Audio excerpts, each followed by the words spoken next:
Hi, everyone. Thank you for joining us today. I'm Marche, the webinar director at Advice Chaser.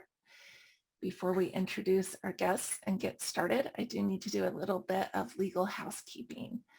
Advice Chaser, the host of this webinar, is not a registered investment advisor. We cannot and do not give financial advice. Today's presentation is for educational purposes only and should not be considered advice for any person's individual situation. Advice Chaser regularly hosts informative webinars such as this one, featuring a variety of knowledgeable professionals, many of whom are licensed advisors. Any opinions, ideas, jokes, or principles expressed by presenters are their own, and however true, funny, or interesting are not endorsed by Advice Chaser. Please do not act on the information you hear today without consulting a qualified financial professional. We're so thrilled to bring you this educational presentation today. Attendees are muted, but we encourage you to ask questions using the chat box. The presenter has graciously allowed us to interrupt and wants this to be very conversational, so make sure to put your questions in the chat. If you ask a question in the chat and we don't have a chance to get to it, please go ahead and leave your phone number as well. We will reach out to you to make sure that we address those questions after today's event. Once again, we want this experience to be as educational as possible. Please don't hesitate to ask for clarification or expansion of the material. I'd love to introduce you to today's moderator. Casey, I forgot to ask how to pronounce your last name. Tinius. Just how it's spelled. Thank you, Casey. Casey Tinius is a certified financial planning professional with Landmark Financial Advisors. As a financial advisor, Casey specializes in helping individuals and families achieve financial independence. Casey has his bachelor's degree in business management and his master's in business administration. Casey and his wife have 3 children and live in the Bowling Green, Kentucky area. And Casey, why don't you come off of mute and say a few words? All right, thank you for the intro, and we appreciate everybody joining us, and look forward to hearing Debbie's presentation. Well, I'm going to introduce you now to our presenter today. Debbie Elder is the nation's leader in motivating students to be peak performers. Her varied background includes running the disciplinary unit at the Calgary Youth Offender Center as a therapeutic foster parent, a homeschooler, college planner, and after-school program director. She currently owns the Shady Oaks Primary School, and she loves to share her incredible knowledge and simple steps that can be implemented immediately. She has experience speaking to students, teachers, corporate America, entrepreneurs, and people who want to be successful at life. We are in for a treat. Debbie, I'm going to go ahead and stop sharing my screen and let you take over. Well, thank you. Thank you for the introduction. Hello, everybody. Glad you're here. I am excited to share with you about motivating your employees and sort of keeping your workplace someplace that people are excited to be at every day, are rushing to get to work, and are happy when they arrive. So as Marchette mentioned, please reach out with any questions. I'd like this to be as interactive as it can be. That makes it much easier for me as a speaker and a presenter and much more enjoyable for audience members. Just because I have control of the PowerPoint and I'm speaking now does in no way mean I have all the answers. And I sure would love to delve into your knowledge base, your comments, and any questions you might have. I've ran many, many businesses, and what I have learned from doing that is the importance of hiring well. In fact, funny story, this year, I own a small private school just outside of Houston, Texas, and I cannot find a teacher. I was speaking with my payroll advisor who shared with me that that is common across all different industries right now. There's a real shortage of employees. We run a very unique school, and so I don't want just any teacher. And so I'm going to be back in the classroom. So wish me well. It's going to be an interesting year as I run the school and become one of the full-time teachers. So what I've learned is it's not always about the resume. I've been hiring people now for the last 35 years. Hiring well, as I'm sure any of you business owners can attest to, is really, really important. I know for me, I'm always looking for someone who can bring a different skill set that we don't already have. Yes, in my position, I'm hiring a teacher, but I want the teacher to bring in skills, talents, something that we don't currently have on campus. I think that's really important. And it's also really important to me that they're likable. I just finished writing a book with 16 students ages 8 through 16 years of age. And we based the book on a book that I had read many years ago by Dr. Robert Cialdini on ethical influence, which is basically how to persuade, not manipulate. And Dr. Cialdini was kind enough to meet with my students and myself over Zoom and talk to us about it. And one of the 6 principles in ethical influence is likability. We do so much better when we like people, even in my case, when children like their teacher. So it's super important that you like them. I always like my team members to meet one-on-one with the possible hire so that they can give me their feedback, let me know if they connect with that person. We are a small campus, but we are like family. And if somebody's not meshing well with the rest of the team, it can really undermine all of us. And we don't therefore do our best work. So hiring well is the first tip. So I'm going to continue on. The next slide is talking about stand-up meetings. And I know this is done often in companies that have software development and a lot of different corporate. It's not done in education. And like many of you, I belong to several mastermind groups. And I really enjoy being in groups that are not filled with other educators. I want to talk to people who are in different fields so I can steal their ideas. And one of the ideas that I stole was this stand-up meeting. And so my staff and I meet every morning at 7:30 and we speak and talk and share ideas and communicate for 30 minutes. And sometimes I have, they have personal stories that they share. Other times we're brainstorming about how to instruct a particular child that's struggling. It's just a great time to connect and to really maintain that sense of collaborative spirit that is really important.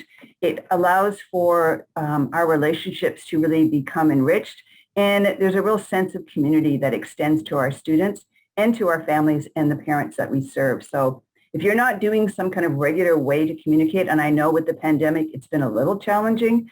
So we had some stand-up or sit-down Zoom meetings in the past also, but that regular, consistent communication has really made a huge difference in the ability that we have to clarify and to not let things fester or to let misunderstandings get out of hand.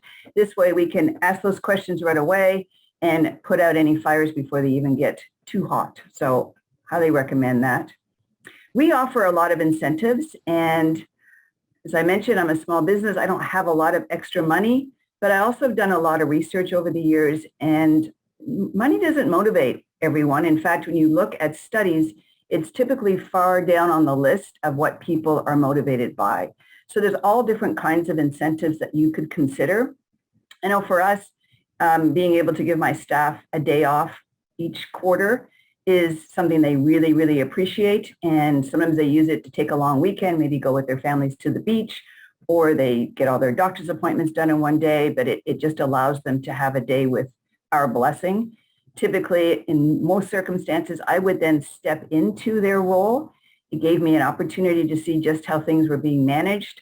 It allowed me to really get connected with the students again in a one-on-one basis. And it allowed me to see if there was any areas that maybe some coaching was required for the individual or the employee. So that was a great way, and it was a great opportunity for us to share information afterwards. Professional training is really important. I'm a big believer in self-care and self-help and self-learning, self-advocacy. I think that learning all the time is really important. I know that my staff really appreciate it when I bring in people, especially on areas that they're interested in learning more about. I really try to listen to what their requests are and then back those up. It's not uncommon for me to bring lunch in or have it brought in so that we can sit down and eat together. We have staff training once a month, and I always try to provide a good, nutritious, fun meal for that. We have a coffee shop down the road that I often will bring coffee in, and it's just fun. Walk around the classroom, give everybody a coffee, chat with them a little bit. It just kind of says you're appreciated, and I think we don't do that enough as a society. We don't recognize the greatness in others, and it goes a long way. Just a few words of recognition based and really grounded on irrefutable evidence can really make a difference. And when we talk about irrefutable evidence, we're speaking to not your opinion, but something that you recognize that that person is doing or has done, that you're being very specific in explaining to them that you've seen it. Having an on-site trainer is really fun. Having someone come in and maybe we've done everything from improv, which has been super fun with our staff, and really, a lot of big problems in the world right now are being solved through improv. A friend of mine is working with a famous comedian, and they're up at really national levels and teaching world leaders the art of improv to really relax and to think outside the box and come up with different answers. So super fun. Movie days are great. Having a wall of fame where people are highlighted, and I see that often at the grocery store. You'll see the employee of the month. Great ways to recognize others. Written notes of appreciation is something that I do a lot. I have a huge supply of thank you notes and little cards that I'll just slip into somebody's desk at school or leave on a teacher's table for them to know that, you know what, I'm watching and I appreciate what you're doing, and that I want you to know that it's being acknowledged. Idea Yeah, bounty. a couple of questions come in. Do you mind if I ask you a couple on those last two slides from the chat? Absolutely. Thank you, Casey. So kind of going back to the stand-up meetings, do you guys come into those with a specific agenda, or is it just kind of a, hey, let's discuss things that happened, yesterday that we might need to address going forward? Great question. So I typically have a optimistic book, which can be anything from quotes to short stories that I end with. And I will always have a little agenda. I don't share that necessarily with the staff prior, but it is sort of things that are upcoming, things I've noticed, highlighting someone's skill set that I've observed.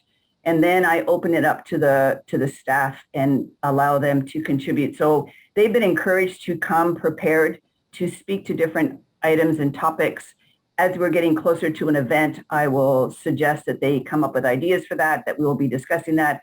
If I need specific input from them, I will let them know the day before what we'll be talking about. But often it's sort of, and it's typically as I'm getting ready in the morning, I'm going over the day and coming up with things that I want to ensure that we are really putting a light on and being very clear and addressing. So good question. Sure. So it looks like we're going to keep talking about incentives here, but do you have a way of kind of measuring, what motivates each specific employee, or is that something you just get a feel for over time, or do you just kind of say, hey, here are a bunch of different ways we can incentivize people, and everybody can kind of be motivated by whatever incentivizes them personally? That's a really good idea. And we have done several different online quizzes, and we've taken different little tests. So we've done love languages. So we're very familiar with each other's love languages. We've done a couple of others that escape me right now, but I'd be happy to share afterwards. I can get the research back. And that really allows us to communicate clearly, like love languages, which I'm sure most of your listeners are familiar with. We do not only with our staff, but also with our students, so that we can communicate in the language that is most easy for them to receive. And it really makes a difference on how students and teachers respond to one another. I know for me, I'm words of affirmation. So you giving me a sticker on my paper doesn't do a thing, but you telling me how awesome I am, whoo, holla, it makes a big difference. And so knowing that about people can really help for that connection. That's an excellent question. Sure. So it looks like you got a few more on incentives, and we got a couple more questions kind of around that topic, but we'll let you get through this slide and then ask those after that, if that works. Sounds great. So idea bounties are really allowing your staff and your employees to be rewarded, however they best want to be rewarded, for putting time in and thinking about the company's issues and problems and coming up with ideas and solutions. I know that my staff has complete opportunity to be as creative as possible and to kind of run their ideas through me. And then my job is to give them the funds or whatever they need to make those work. And I love it, because if it's left up to me, that's a lot of creating to do by myself. So really motivating your employees to think about your business, what a gift, and to allow them to participate and feel some ownership is huge. I know when I ran my therapeutic foster home, we ran a cooperative home. I run my business the same way. And what that means is if you see something that needs to be done, whether it's toys on the ground that you need to pick up, even though they're not your toys, or you see something in the back storage room that needs to be put away that somebody didn't have a chance to do, I expect you to do it. I expect us all to cooperate. And that feeling of teamwork really makes a big difference. And it allows all of us to feel like we're contributing and contributing. Our girls that came to live with us when we were fostering really felt connected very, very fast to our family because we involved them in decision making and in having some contributions that they could make. VIP parking is just, I've seen it all over. Different corporates, they get their idea to park real close. They don't get too wet when it rains. Point reward system is something I've done, not at the school, but I did it when I worked at the jail. And we were able to reward our employees by allowing them to cash their points in for things that they were interested in getting. So there was a catalog that they could choose from. Peer-to-peer recognition. We on campus here do a compliment circle at the end of the day. And often I encourage our staff to be involved in that. When you're doing a compliment circle, it allows you to reinforce the culture that is positive. Here's how it works. So if you were to imagine right now, wherever you're seated, that I've asked you to look for everything in the room that you're in that is green. So I'll give you a minute to find all the green things. And then I'm going to ask you to close your eyes. And I know it's over Zoom, but I can tell if you're cheating and not peeking, no peeking. And I want you to recall everything in the room now that is red.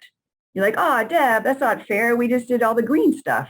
What happens is all the green things get big and bold and they come to the front and all the other colors kind of mute in the back. It's the same with what we look for. Whatever we look for, we're going to find. So if you know at the end of the day that you're going to have to compliment the other members of your staff, then you start looking for things that they've done that day so you don't come up shorthanded. It's the same with our students. And so they sit in their circle and their compliments start with, today I noticed, and whatever they noticed, and what that tells me about you is. And it's a very strong recognition that lands with the students and allows them to really feel that they have been appreciated. And so it's just as effective with spouses, with employees, and with your own children at home. We like to celebrate birthdays and work anniversaries. It's just fun. We all pitch in and purchase gifts based on what the other employees have told us that they're interested in, what their hobbies are, what their interests are, places they like to eat, different things that they like to collect, anything that's of interest to them so that we can make sure the gifts that we're giving are meaningful and are specific to that person's desires. We often will do a Secret Santa, which is pulling names, and maybe for 2 weeks before we break for Christmas, we just have, again, little incentives, little things that we share back and forth. Understanding what people's favorite things are allows it to be, I think, a lot more thoughtful, and it gives people an idea of what to purchase for others, which sometimes can be difficult. DIY trophies, we decided to do houses last year.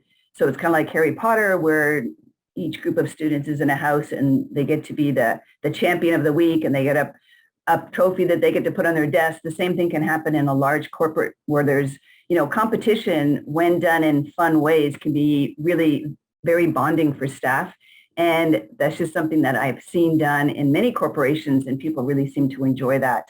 There's lots of different books out there that have great ideas on things that you can do for incentives, recognizing others. And then I know for my staff, they love when they get to have one-on-one lunch with me every month. I sit down with my staff. We often will do a SWOT analysis together, and that's really just to get the talking going.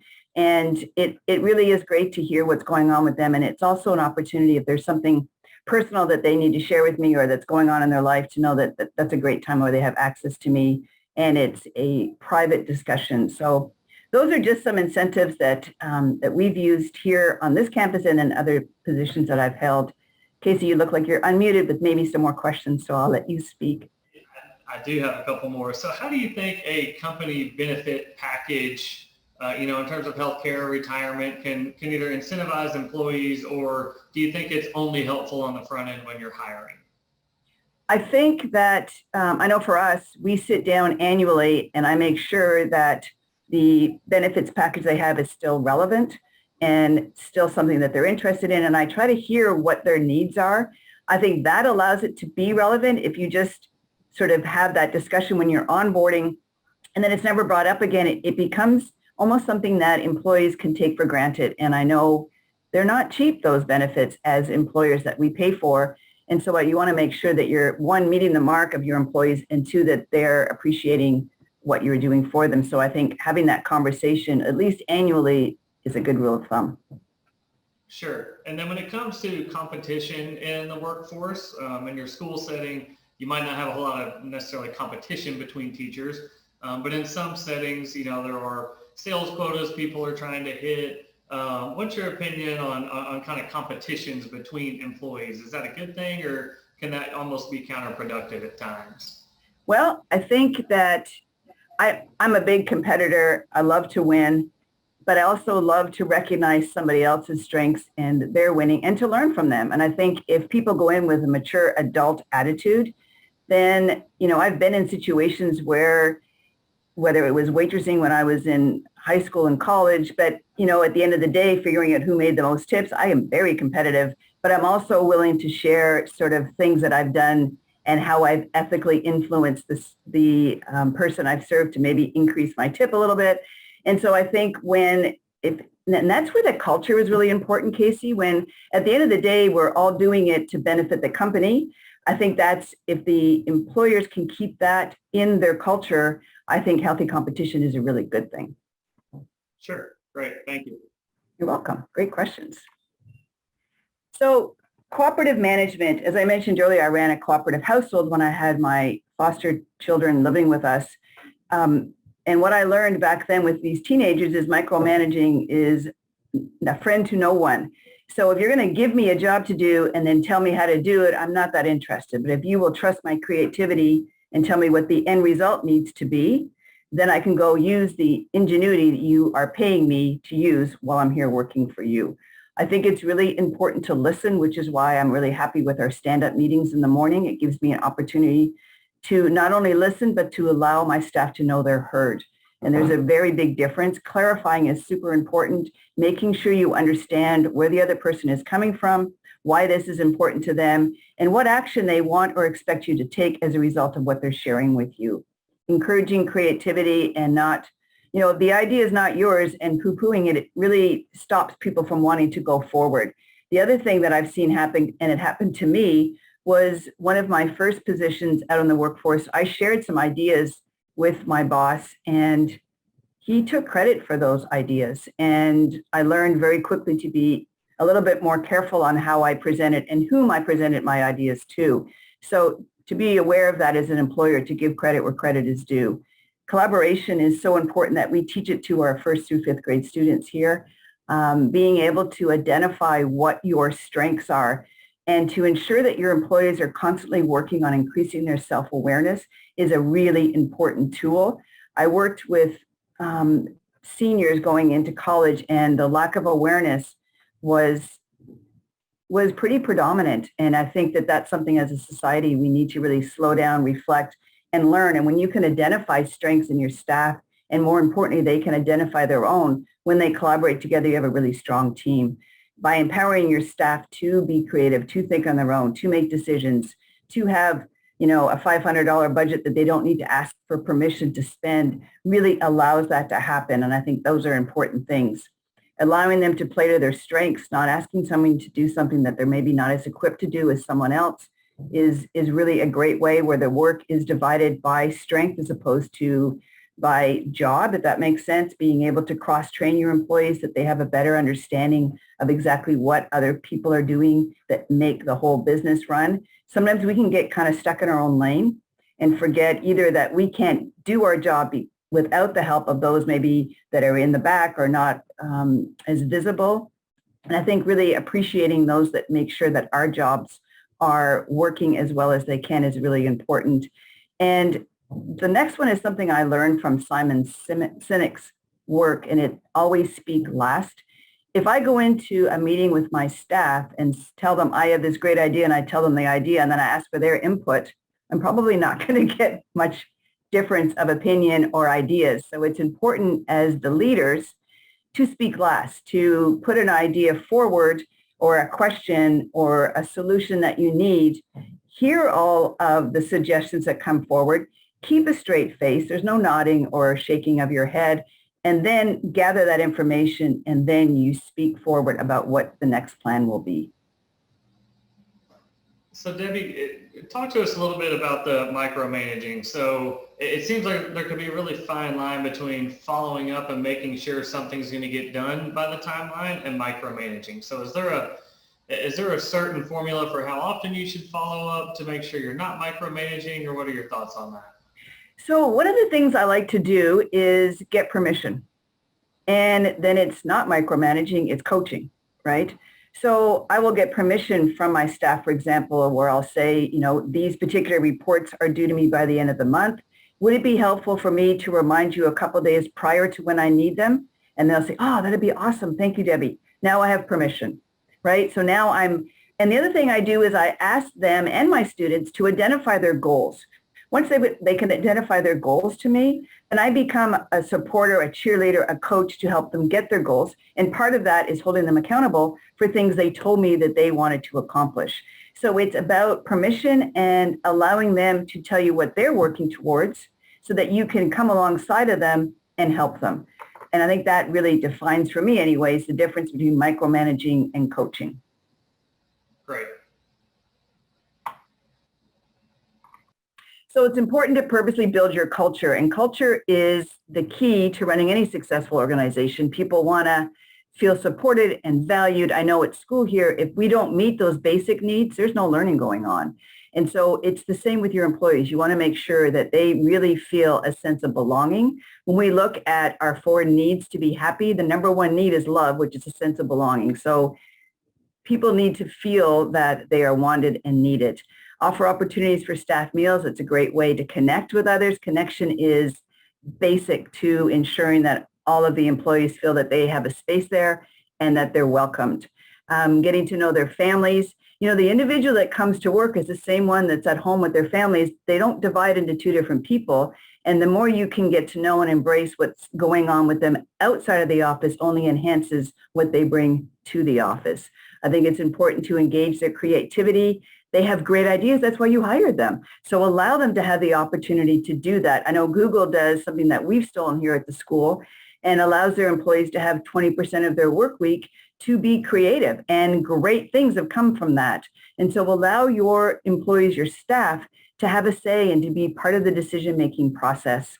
Socializing outside of the office is fun. Happy hours are great now that we're back out in most parts of the country, and being able to see them with their hair down, if you will, and get to know them personally really helps when things get busy or stressful at work, and knowing them that there's a person behind that sort of role or department head, that actually there's a real person inside. I think that's super important to remember. And I know here, for our personal experience, the way that we joke and laugh and get along, our friendships are real and they're true amongst our staff. And our parents, which are our clients, see that. And it feels really good knowing that their children are a place where everyone's happy and gets along. And so it's worth investing in your culture.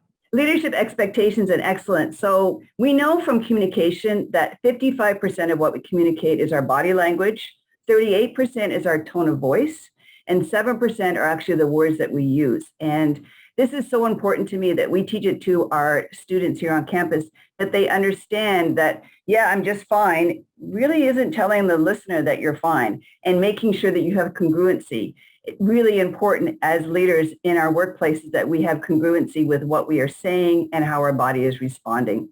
Coaching and feedback, we talked a little bit about, is really important that they understand the difference and that you're meeting regularly so that you are coaching. One of my top requirements when I bring on a new staff member is that they are coachable.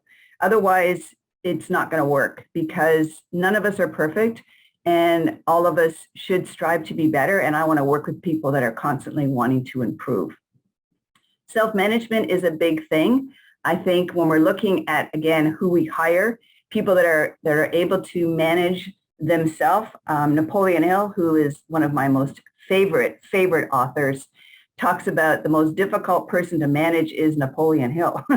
And I think it's the same with all of us, right? So having people that have the self-awareness to work on their self-management really aids you as a leader in getting them to be the top performer that they need to be for your company. coaching development. We do peer coaching here also, which I think is important. I know that happens in a lot of different companies and businesses where they learn to support and help each other. Decision making is super important. I struggle with people that struggle to make decisions. Indecision is a decision, and helping those that you work with to make decisions and to figure out where their blocks are and get them the information that they need so that they can move forward and not get stuck. Being able to take courage, have courage and take risks. And that's how we grow, right? If you're not failing, you're not trying hard enough.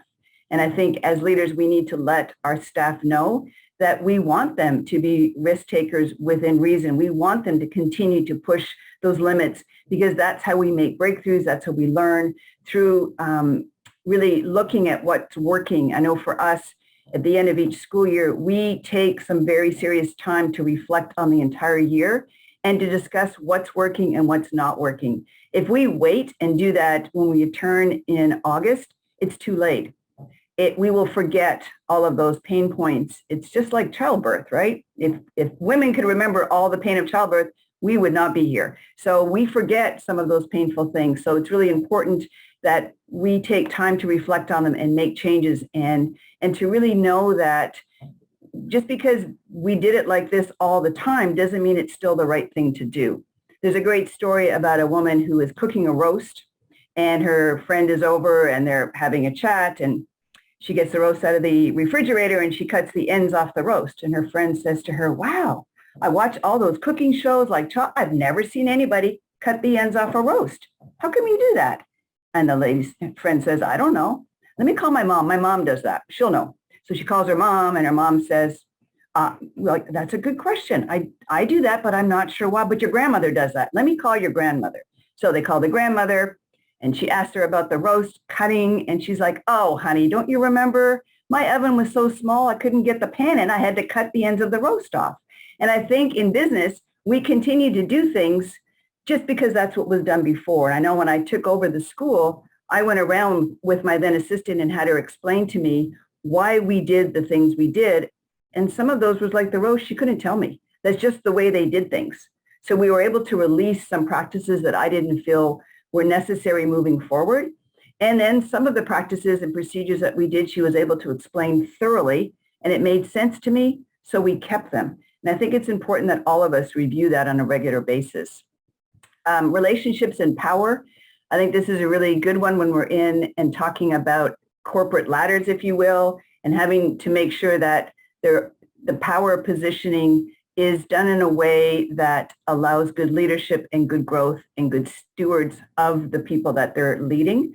Power can be an awesome thing, but it can also be misused. So that's a reminder to all of us as leaders to ensure that we're keeping our power in check and using it for the good. Innovation and change, super important. As I mentioned, looking at what's working, what's not working, and being willing to let go of things that aren't working, not getting attached. Sometimes because it was our idea, it's difficult to let go. And I think if you're really working at it and trying to do what's best for the company, we need to be open to sort of keeping up with, technology and things that are going on in the world and shifts that are happening so that we can stay ahead of the curve and continue to serve our clients as best as possible.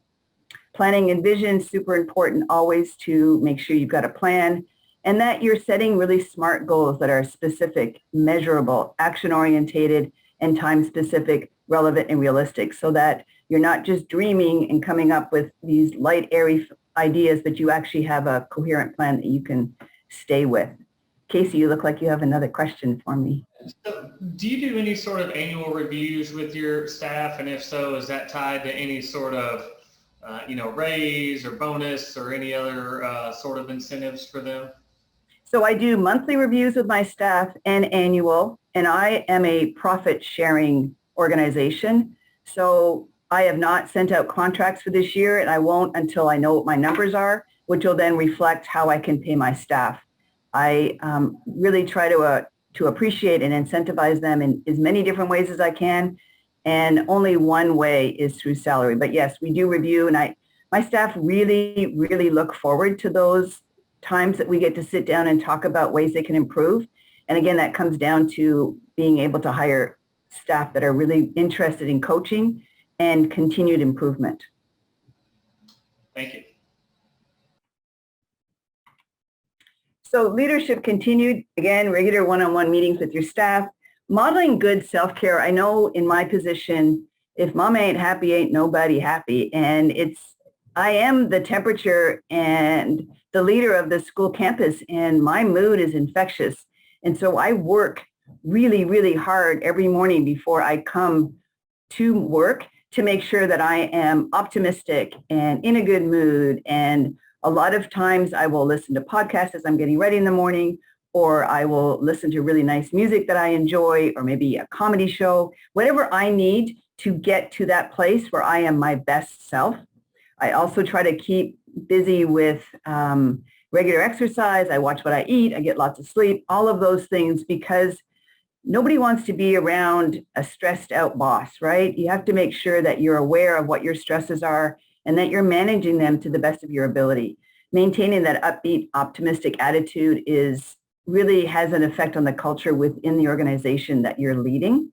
And it's also important that you create a very inviting space that people know that you are listening to what their needs are. Maybe it's an improved lunch area for them. Maybe it's a lot more green plants within the offices. Maybe it's getting rid of the cubicles and going to a much more open setting. There's so many things you can do because you're having regular conversations. You can draw this information out of your staff and then start to implement what you can. My staff knows I'm not made of money, but they also know I want to hear their suggestions, and I will do everything in my power to implement what they ask. So as an owner or person in a leadership role, how are you evaluated? Is that just kind of self-evaluation, or do your employees evaluate you on an annual basis? That's a great question. So I have an open door policy. So I feel that in my job, I work for my parents, that when I start at the beginning of each school year, we have an orientation. In that orientation, I tell them about my Achilles heel, because we all have one. And mine is, if you go anywhere to anyone else to talk about something that my staff or I have done that upsets you or you don't think is correct, that will keep me up at night. Worrying about money doesn't keep me up. Nothing else keeps me up at night. And so my point with them is, if you've got something to say, you need to come say it to me, and I will do my best to fix it. And I let them know that if that's not something they're capable of doing, they're probably not a good fit for our campus. And so that is a big piece of where I get my feedback from, if you will. The same with my staff. They will let me know. We have a really good relationship if something's going on. I also have an excellent assistant, and she's closer in age to my staff. She has a different relationship. So sometimes, and I'm not sort of unaware to know that there isn't conversations going on that I'm not privy to, and that's fine. I want them to be able to have those kinds of connections. But I also know that I have a safeguard in her loyalty to me, that if there's something I need to hear about, I will. I also belong to several different, as I mentioned at the beginning, mastermind groups where we share feedback with each other, hold each other accountable, and we have a very good open relationship. We're not afraid to call each other out if needed. So I think that's also something that's helpful. Sure. And one more question from a leadership perspective. You've talked about your culture. Do you think it's easy to change someone that maybe has a bad attitude or that isn't a cultural fit? Or I guess how quickly or how long do you work on changing people to fit your culture versus saying, hey, this just isn't going to work? Yeah, those bad apples can really ruin a whole bushel. You have to be so, so careful. And it's about behaviors that we as leadership allow to continue when we know we shouldn't. And those are the really, really hard decisions to make. And I think that being aware of and being very clear on what your expectations are. And it's just like us with our students. We're clear on our expectations and we're very clear on our consequences. And I think the same thing needs to happen. I would really encourage everyone on this call to ensure you're documenting anything that allows you to ensure that you're keeping track of not only the great things that they're doing, but things that they've been discussed or you've written them up on. Documentation is really important. I don't like to rush into hiring. I know Dave Ramsey has a great course called EntreLeadership, and his hiring process has 12 steps that ends with him and his wife taking the new employee or possible employee out for dinner. And if his wife doesn't like them, after all of these hoops he's had him go through, it's a done deal. It doesn't happen. So I'm not that sticky as Mr. Ramsey is, but I do think it's so much easier to hire well than it is to fire later. So, yeah.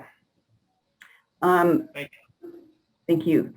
Ongoing training is really important, that self-development training. I think it's important that it's not just, as I mentioned earlier, the person who's at home with their family is still the person who has to come to work in the morning. So making sure that they have self-development training in addition to what they need specifically to do their job is a great investment for any leader. Allowing them to develop their strengths, as I said. The train-the-trainer approach is something that Stephen Covey taught us many, many years ago, that if you're learning something for the first time, knowing you have to turn around and train somebody else in it, you learn it at a much higher, quicker rate. And I think that that's something I know when we go to different conferences, my rule of thumb is that none of my staff attend the same training event, that they go separately, gather as much information, we maximize those opportunities, and then bring them back and then teach each other what we have learned. And I think that's super important.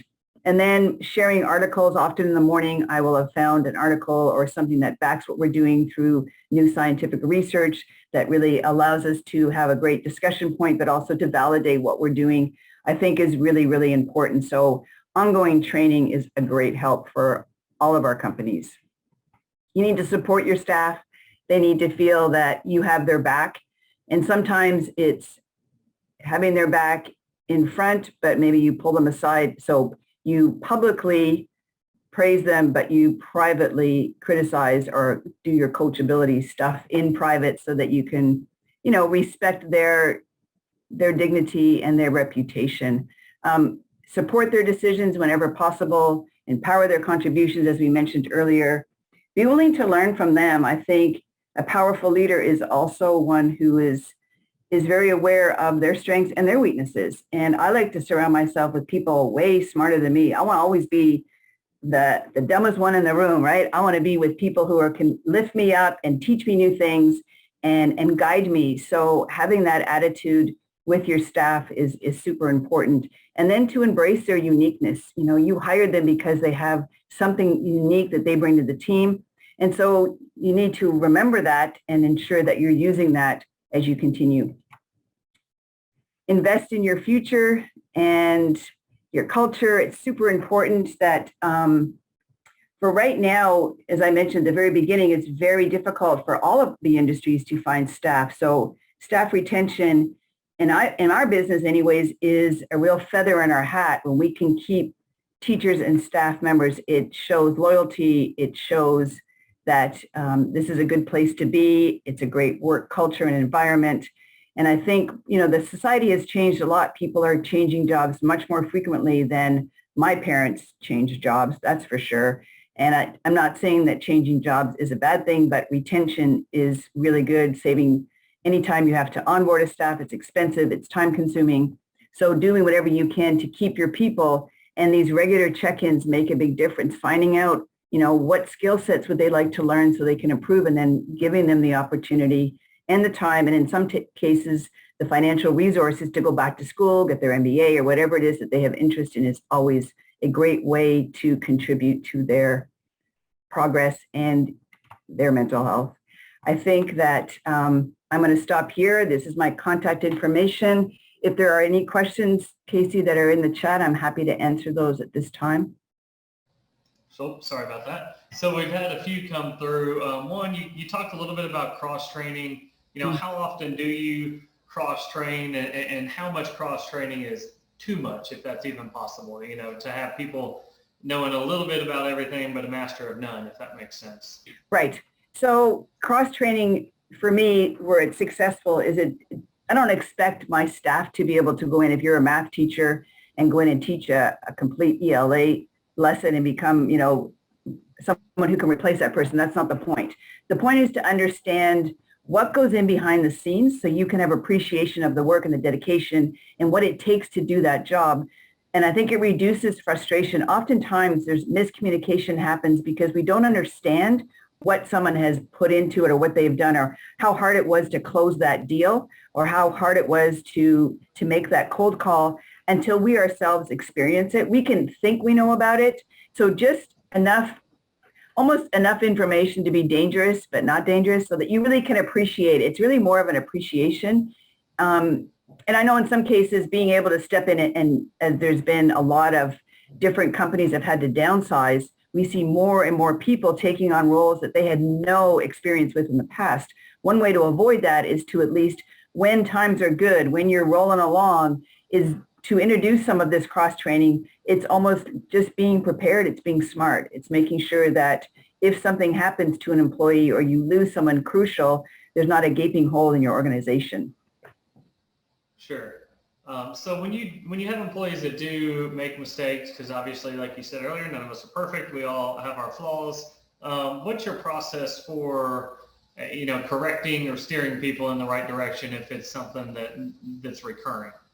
That's a great question. So for me, when an employee makes a mistake, the first thing I do is look in the mirror because what did I do that allowed this to happen? What could I have done differently? Did I not train them correctly? Was I not clear on my expectations? So that's my first filter point, Casey, is to go through and determine how could I have prevented this and to go to them and say, this has happened. And let's together, in other words, if you can imagine, we're both sitting on this side of the desk and the issue, problem, concern is on the other side. And cooperatively and collaboratively, how do we ensure that that doesn't happen again? And then discussing and backing it up. It's almost a functional analysis, right? So this was the behavior that happened. What led to this behavior? And what do we need to put in place so that doesn't happen again? Maybe it's lack of information. Maybe it's lack of skill. Maybe it's a misunderstanding of expectations. All of those can be once they're discussed, but you can't have that conversation cold. That has to be a relationship that you have developed using several of the techniques that we've talked about over this last hour to ensure that you, when you have those issues, can sit down with someone who believes that you have their best interest at heart and who has your trust and respect. Sure. So this next one, it might not necessarily apply to a school setting, but do you think it's helpful or important to help motivate employees if there's kind of levels to each job title? So, junior, senior, executive, so that people kind of know, okay, here's the next step I'm shooting for, or is that something that you don't think is that important? Yeah, I'll share with you an experience I had. I think it's super important, especially for people that are ambitious and are motivated by, like me. I like to gain as much information and knowledge as I can. When I was working as a youth worker at the jail, I had a great supervisor. And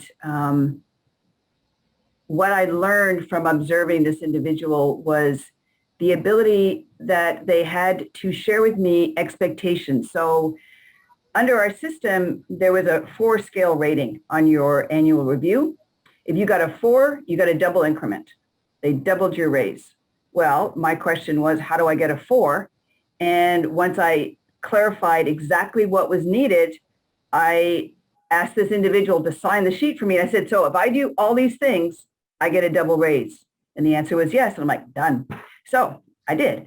And I think that that's really important because if you hire someone who, like myself, is ambitious and always wants to please and serve, and you don't allow them to know what the next level is, or if you put them in a glass ceiling there, I would lose all sense of desire to work there. I would feel like, what's the point, right?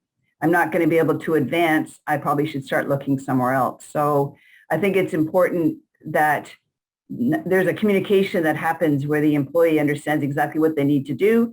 And if there's an opportunity for them to get to the next level, do I need to go back to school? Will you pay for it?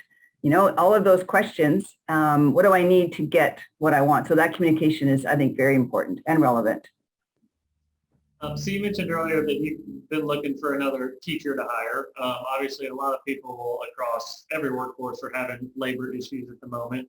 What have you done in your business to try to entice people to get back to work? Or even if it doesn't necessarily apply to you on that question, what do you think other businesses can do to try to entice people to get back into the workforce that have maybe been out for 12 to 18 months? That's an excellent question and very relevant. I was speaking with an insurance provider, and we were talking also about benefits as we talked earlier today. So that's one area.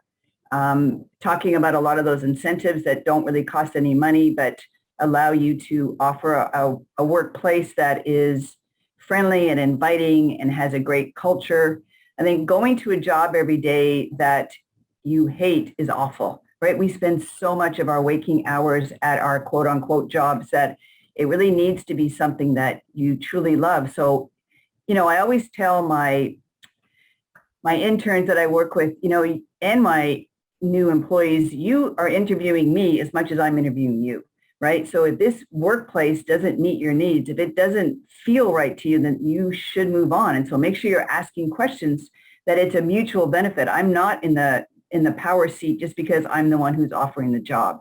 And I think that attitude needs to be a little bit more prevalent, that people need to take and step up a little bit when they're going in for interviews to really take ownership of that process as well, to make sure that they could really see themselves there for the next several years. And so offering that kind of training is something that I've been doing recently, and it's been interesting to watch people's reaction. But I think that, just like the love languages, everybody's incentives are different. Yes, there are some basic ones that we've talked about, vacation, benefits, pay, but there's lots of other ones that when you get to know the person you're interviewing, you can find out if they're a match for the incentives that you're able to offer. I am so excited that we've had an opportunity to have Debbie on here again. Thank you so much for this information. I want to thank the organizations that have made this webinar possible today. And of course, we're going to ask Debbie back because this has been awesome. Once again, from Advice Chaser, thank you so much. Thank you for attending. Look for an email soon with a link to the replay of this event. And you're welcome to share that replay with friends and family.